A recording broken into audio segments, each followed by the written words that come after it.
In this video, we'll talk about what is mindset. The mind is a very powerful tool, and the way it thinks makes you who you are as a person.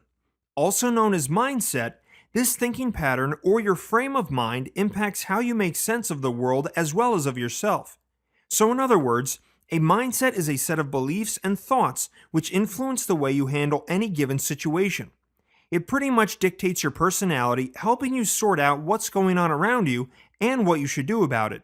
How mindsets are formed. Since time immemorial, people have thought, acted, and fared differently from one another.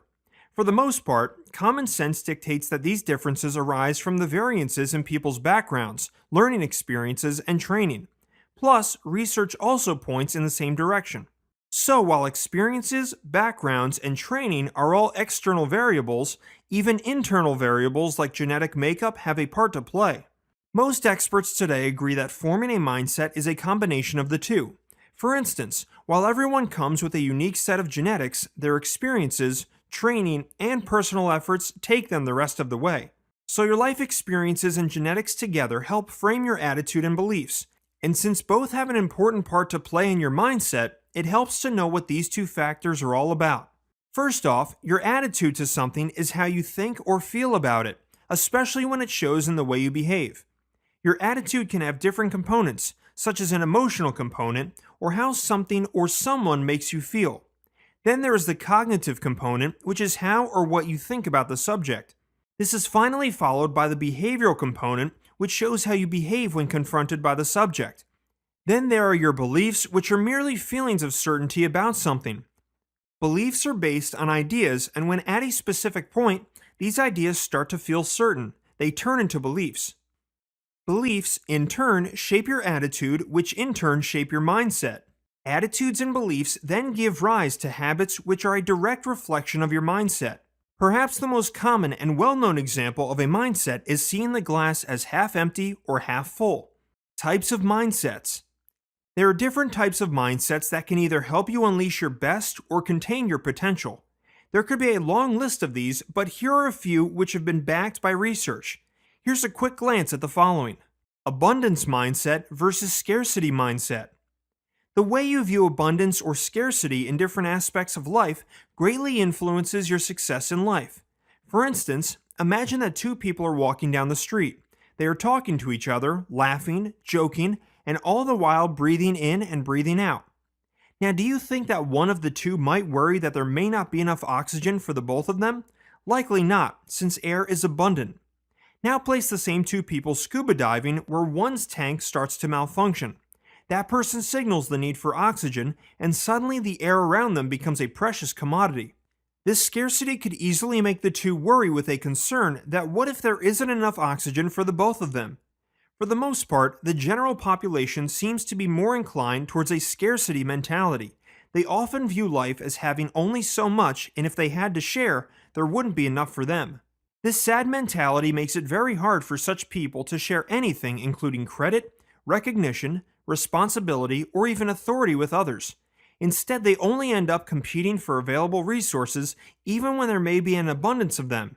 On the other hand, those with an abundance mentality are not limited by this thinking pattern. Instead of seeing opportunity as limited, they strive to create more opportunity for themselves and embrace change instead of fearing it. To sum up, a person with a scarcity mindset chooses negative thoughts and adopts a victim mentality. At best, their everyday focus is on all the things that may not be working.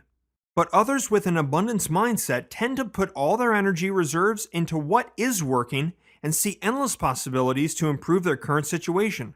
Productive mindset versus defensive mindset. This combo basically deals with everyday performance. Many people may think that they have a productive mindset or that they are being productive, whereas they are actually just being busy. In reality, they may not be productively finishing tasks and completing projects. Think about your daily to-do list and the 10 or so things you need to get done by the end of the day. You may have spent all your day running around and doing stuff, but when it's 5 p.m. and you wrap up for the day, you realize that you only managed to tick off 3 of the 10 things you were supposed to do. You feel like you're working all the time but don't actually get much done. Does this mean that you're lazy and don't want to achieve your goals? Or perhaps it has something to do with your mindset. Having a productive mindset means that you utilize all your resources, including your time, energy, and efforts, in the best possible way. At the same time, it also means that you don't try to do everything, be everywhere, or even do it in the fastest way possible. Quite the contrary, it means making the most of what is available while enjoying the process. Those with a productive mindset seek out valid knowledge that is testable and use their reasoning to make informed choices. As such, these people find a way and spend more time finding solutions to better performance instead of finding problems and getting stuck. On the other hand, the defensive mindset, like its name suggests, is both self-protective and self-defensive. This type of mindset only seeks out information that it feels comfortable with and shuts down when perceived as threatening. Obviously, this thinking pattern can become very limiting. It's also an apparent way to shun creativity, find better alternatives to existing problems, and very easily fall in a rut. But perhaps the biggest setback of this mindset is that you learn something based on false assumptions or prevent learning altogether. Fixed mindset versus growth mindset. This combo is perhaps the best known in terms of mindsets. Very briefly, a fixed mindset is a static view where you believe that you are either good at something or you just aren't. On the other hand, a growth mindset is a learning mindset with a dynamic view. This mindset allows you to believe that you can change, improve, prosper, and get better at anything through the right training. Now, going back to the three pairs of mindsets, it's fairly easy to see that one mindset from each pair allows you to explore, grow, and be more content in general. The other does the opposite. These limiting mindsets may appear to offer more comfort, be easier to follow, and require less effort, but do come at a cost. Not only do they repel the positive in life, but can also hold you back from achieving your full potential.